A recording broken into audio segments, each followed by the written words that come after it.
আসসালামু আলাইকুম সবাইকে, কেমন আছেন সবাই? ফ্রেঞ্চ ফ্রাইয়ের জন্য আলু কেটেছি। আমাদের ছোট্ট বাবুটা শুধু ফ্রেঞ্চ ফ্রাই পছন্দ, অনেক পছন্দ করে। বাহিরেটা খাওয়াইলে পেটে অনেক গ্যাস হয়, যার জন্য 2-3বারই বাসায় করলাম, বাট একবারও ভিডিও শেয়ার করা হয় নাই। সো আজকে একদম কাটাকাটি থেকে শুরু করে এই তো আলুটা এইভাবে কেটেছি। কাটাকাটি থেকে শুরু করে দেন আমি পুরোটা প্রণালী আপনাদেরকে দেখিয়ে দেব যে কীভাবে আমি ফ্রেঞ্চ ফ্রাইটাকে রেডি করে ডিপ করে রেখে দিই। সবাই সাথে থাকবেন। আমি কিন্তু আলুটাতে একদম পানি ঝরিয়ে নিয়েছি ধুয়ে, কিন্তু কোনো ফ্যানের নিচে দেইনি, ছাঁকনিতে রেখেছিলাম 2 মিনিটের মতো, তারপর নিয়ে নিয়েছি। এখন দেখেন আমি কি কি দিচ্ছি। এখানে লেবুর একটা পিস দিচ্ছি, এখানে কিন্তু অনেকখানি আলু,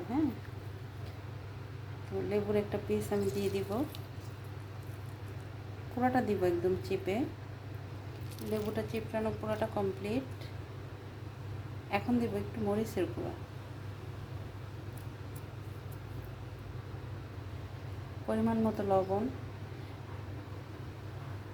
আমি আপনাদেরকে একটা জিনিস দেখাবো, এটা মেখে রাখলে আলু থেকে এত পরিমাণে পানি বের হবে। এটা আমি ভালো করে মিক্স করে এটা আমি ঢেকে রেখে দেবো ঢাকনা দিয়ে, একদম মানে কোনো দিক দিয়ে যেন বাতাস ঢুকতে না পারে। তো এভাবে রেখে দিলে আলুটা পুরো সিদ্ধ মতো হয়ে যাবে, একদম সিদ্ধর মতো হয়ে যাবে। তখন আমি এটাকে পানিটা ছাঁকনিতে নিয়ে ঝরিয়ে তারপরে এটা আমি হালকা ভেজে ডিপে রেখে দিব। দেন যখন আবার বাচ্চা খাবে, আমার হাজব্যান্ড ইদানিং অনেক বেশি ফ্রেঞ্চ ফ্রাই খেতে চাচ্ছে। তো ও যেহেতু অসুস্থ, তো ওনাকে তো বাহিরের খাবারটা একদমই দেওয়া যাচ্ছে না।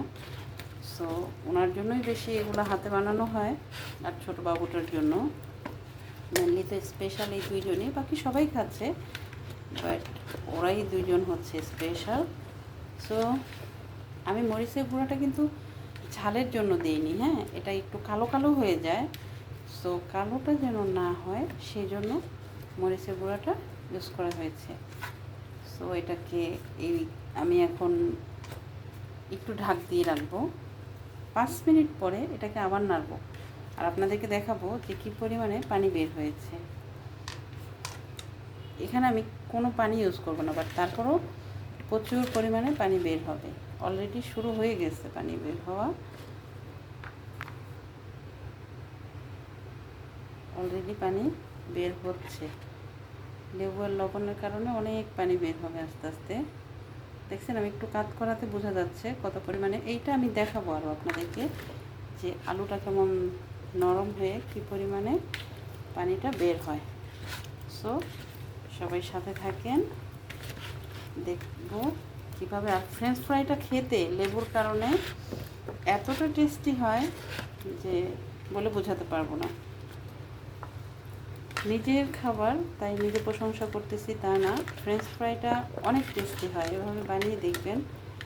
আমি প্রায় 30 মিনিটের মতো, 5 মিনিট পর নেড়ে দিব, বাট 30 মিনিট আমি ঢাকনা দিয়ে ওর ভিতরে যা পানি আছে পুরোটা বের করে নিব। আর হয়ে যাবে অনেক তাড়াতাড়ি, ভাজাও হয়ে যাবে তাহলে অনেক তাড়াতাড়ি। এই তো আমি এখন ঢাকনা দিয়ে দিচ্ছি, চলে আসছি 4-5 মিনিট পরে। দেখেছেন কি পরিমাণে পানি বের হয়েছে। এই পানিটা কিন্তু লেবু আর লবণের কারণে বের হচ্ছে। আর আলুটা ধরলে আপনারা বুঝতে পারতেন যে কীরকম নরম হয়ে গেছে, অনেক নরম হয়ে গেছে। তো এটা 20 মিনিট পরে আরও নরম হয়ে যাবে, মনে হবে কি সিদ্ধ করে রেখেছি। তো আসলে তো ওকে আমরা সিদ্ধ করি নাই, জাস্ট লেবু আর লবণটা দেওয়ার কারণেই এটা এত সফট হয়ে গেছে। তো যাই হোক, আমরা এটা আরও কিছুক্ষণ রাখবো। আরও কিছুক্ষণ এভাবে ঢাকনা দিয়ে রাখার পরে এটা থেকে পানি আরও বের হবে। লাস্টে আমি ছাঁকনিতে সেঁকে নিব। আবার ঢাকনা দিয়ে দিচ্ছি। আর ক্যামেরাতে নিয়ে আসার আগে আমি ভালো করে এটাকে আবার একটু হাত দিয়ে মিক্স করেছিলাম। তো আপনাদের সাথে কথা বলতে বলতেও আমি মিক্সই করতেছি, কারণ হচ্ছে লেবু লবণ আর মরিচের গুঁড়োটা তো আমি আসলে ঝালের জন্য দিইনি, ওটা জাস্ট আলুটা কালো না হওয়ার জন্য দিয়েছি। এটা আমার ভাই বানাতো গ্রামে, আমরা যখন ছোট ছিলাম। যেহেতু আমি বিক্রমপুরের, তো বিক্রমপুরে তো প্রচুর পরিমাণে আলু হয়, অনেক রকমের করেই ভাইরা করতো।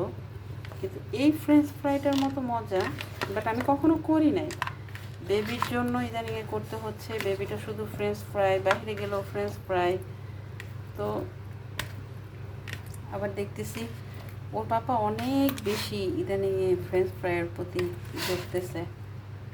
ওরা কিছু আনলেই ফ্রেঞ্চ ফ্রাইটা সে আগে খাচ্ছে। সো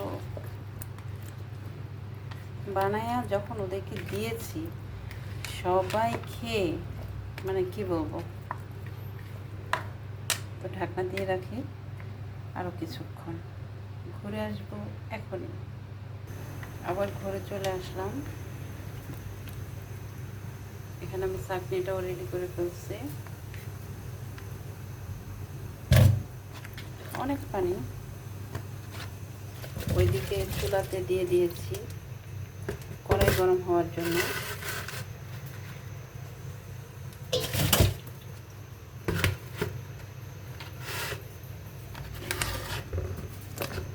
আর এটার সাথে সাথে ফ্রেঞ্চ ফ্রাই করে খেলে মজা পাবেন না, এটাকে একটু ডিপে দিতে হবে। এটা হচ্ছে এখন ভেজে তারপর আমরা একটু ডিপ করতে দিব, হাফ ভাজবো, হাফ ভেজে ডিপ করতে দিব। তারপরে আমরা এটাকে একদম ফুল ভেজে দেন খাবো।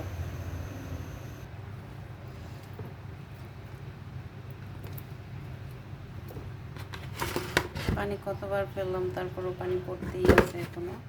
ওইদিকে আমি তেলটা গরম হতে দিয়ে, তেলটা গরম হলেই আমি হাফ ভেজে দেখাবো আপনাদেরকে। হাফ ভেজেই আমি ডিপ করব।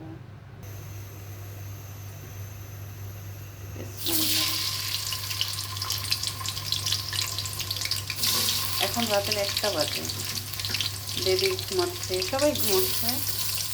এখন না দিলে সবাই খেতে চাইবে, এই জন্য এটা এখন দেওয়া যাবে না কাউকে, এটা ডিপ করে রাখতে হবে। এই জন্য ওরা ঘুমে আর আমি এখন ভাজতেছি। হালকা ভাজবো, দেখাবো আপনাদেরকে। এটাকে হালকা ভেজে ডিপ করবেন, তারপরে ভেজে খেয়ে দেখবেন তাকে বলে ফ্রেঞ্চ ফ্রাই। ইয়েস, সেই লেভেলের ইয়ামি। আজকে 18 এপ্রিল, এপ্রিল মাসের 18 তারিখ হয়ে গেছে। এটা এখন আমি তুলবো।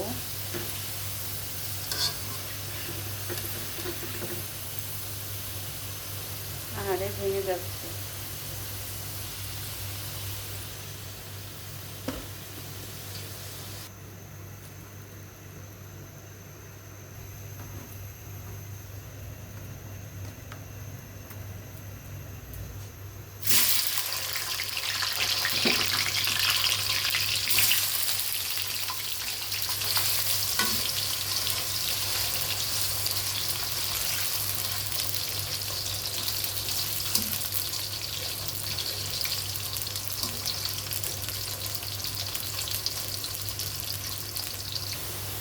এটাও প্রায় হয়ে এসেছে, এটা হালকা হালকা কালচে হয়ে যাচ্ছে দেখেন। আর আমি এই ফাঁকে ওগুলো ঠান্ডা হতে দিয়ে আসছি। এখন এটাও তুলবো। হ্যাঁ, হাফ হয়ে গেছে। হাফ হয়ে গেছে, আমি নিয়ে আসছি ওটা।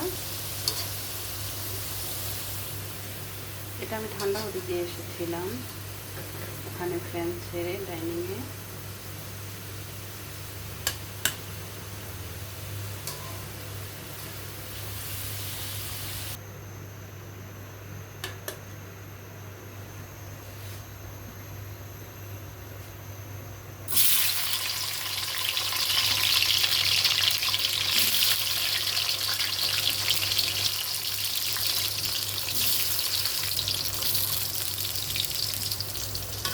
আমি যখন সেকেন্ড টাইম সবাইকে খাবারের জন্য রেডি করে দিব, তখন আমি এখানে নিচেও টিস্যু দিব। যতবার তেল থেকে তুলব ততবারই টিস্যু দিয়ে দিব, যাতে তেলটা সম্পূর্ণভাবে টিস্যুতে চুষে নেয়।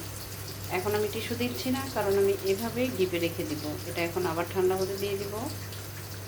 আর এদিকে আমার এটা হচ্ছে, আর এদিকে এটাকে আমি ঠান্ডা করতে টেবিলে ফ্যান ছেড়ে রেখে দিয়েছি।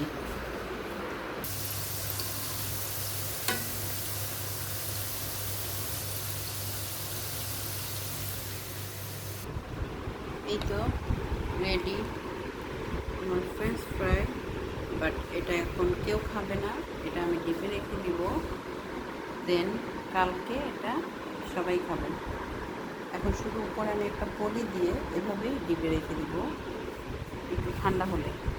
এটা এখনও মোটামুটি একটু গরম আছে, ঠান্ডা হলে আমি দিয়ে দিব এটা ডিপ করতে, ডিপে রেখে দিব। দেন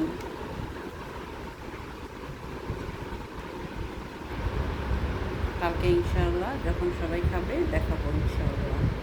সবাই ভালো থাকবেন, সুস্থ থাকবেন। আসসালামু আলাইকুম, আল্লাহ হাফিজ।